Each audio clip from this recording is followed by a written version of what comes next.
যিসকলে ন্যায় পোৱাত সহায় কৰিছে তেওঁলোকক বহুত বহুত ধন্যবাদ জনাইছোঁ।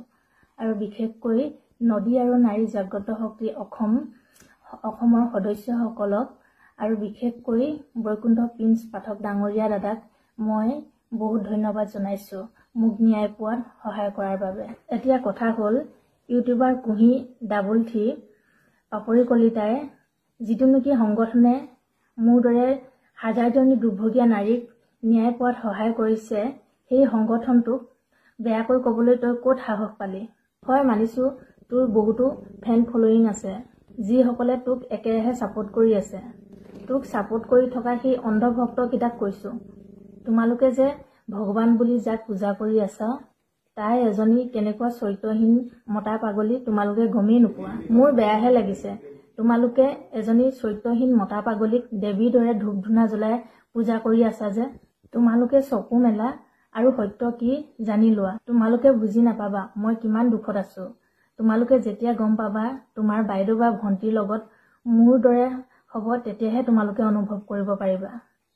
আৰু এটা কথা, তোমালোকে যে কমেণ্ট কৰি আছা তাই বহুত ভাল ভিডিঅ' বনাই মটিভেশ্যন দিয়ে। আৰে তাই দেখাই দিব নেকি ছ'চিয়েল মিডিয়াত তাই যে এজনী চৰিত্ৰহীনা মতা পাগল বুলি? এজনী ছোৱালী থকা আৰু এগৰাকী পত্নী থকা সুখৰ সংসাৰ এখন ধ্বংস কৰিলে তাইতো এইবিলাক কথা ছ'চিয়েল মিডিয়াত নক'ব। মই অকল পাপৰি কলিতাকে দুখ দিয়া নাই, মোৰ স্বামী সত্যজিৎ বৰাও সমানেই দোষী। মই আপোনালোকক প্ৰমাণ দিছোঁ, ৰ'ব এই কবিৰ ফটো চাওক আপোনালোকে। মোৰ স্বামী সত্যজিৎ বৰাক চুমা খাই আছে কিন্তু তাই মুখখন ঢাকি ষ্টিকাৰ লগাই দিছে। আৰু বহুতো ৰেকৰ্ডিঙো আছে তাইৰ লগত কথা পতা। ভিডিঅ'টোৰ শেষত মই সকলো বজাই দিম। আৰু মোৰ ওচৰত প্ৰমাণ আছে, এইটো পেন ড্ৰাইভ চাওক, ইয়াতে সকলোবোৰ প্ৰমাণ আছে। মই SP ছাৰৰ তাতে দি থৈ আহিছোঁ সকলো প্ৰমাণ পাপৰি কলিতাৰ ওপৰত ইনভেষ্টিগেশ্যন চলাবৰ কাৰণে। মোৰ ক'বলৈ ভাষাই নাইকিয়া হৈ গৈছে। এই কবিৰ ফটো চাওক, এতিয়া তেওঁ গ'ল্ড ব্লাডাৰ ব্ৰাছ হৈ গৈছিল তেতিয়া মৰা ফটো। সি যেতিয়া মৰো অৱস্থা হৈছিল তেতিয়া মোৰ ঘৰৰ পৰা প্ৰায় 7-8 লাখ টকা দি তেওঁ মৃত্যু মুখৰ পৰা বচাই আনি ঘৰলৈ অনা হৈছিল। এইখিনি বিল চাওক, আপোনালোকে চাব পাৰে। এদিনৰ বিল 60,000 টকাৰ। চাওকচোন বাৰু কিমান টকাৰ খৰচ হৈছিল তেওঁক বচাওঁতে। মৃত্যু মুখৰ পৰা বচাই অনাৰ পাছতো তাৰ অলপো জ্ঞান নাহিল। মই এনেও জানো তই যে এই ভিডিঅ'টো চাই আছ বুলি। তোৰচোন বেমাৰ হৈ থাকোঁতেও তাইৰ লগত তই অবৈধ সম্পৰ্কত আছিলি।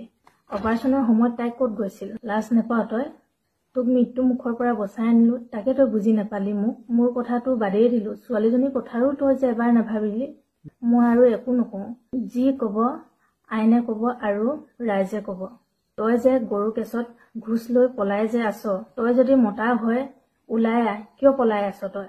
মই এনেও জানো তোক যে পাপৰি কলিতাই লুকুৱাই ৰাখিছে। ক'ত পলাই হাৰিবি, এদিনটো তই ওলাবই লাগিব। কুঁহি $3 পাপৰি কলিতা অফিচিয়েল, তোক কৈছোঁ তোৰ যদি সাহস আছে বা দম আছে, তোৰ বুকুত যদি দম আছে তই লখিমপুৰ SP অফিচলৈ আহ, তোক তাতে মই উচিত শিক্ষা দিম। পাৰিবি আহিবলৈ তই? আৰু মই একো নকওঁ, মোক আপোনালোকে ন্যায় পোৱাত সহায় কৰক। যদি মই ন্যায় নাপাওঁ তেনেহ'লে মোৰ দৰে হাজাৰজনী নাৰীও ন্যায় নাপায়। ধন্যবাদ।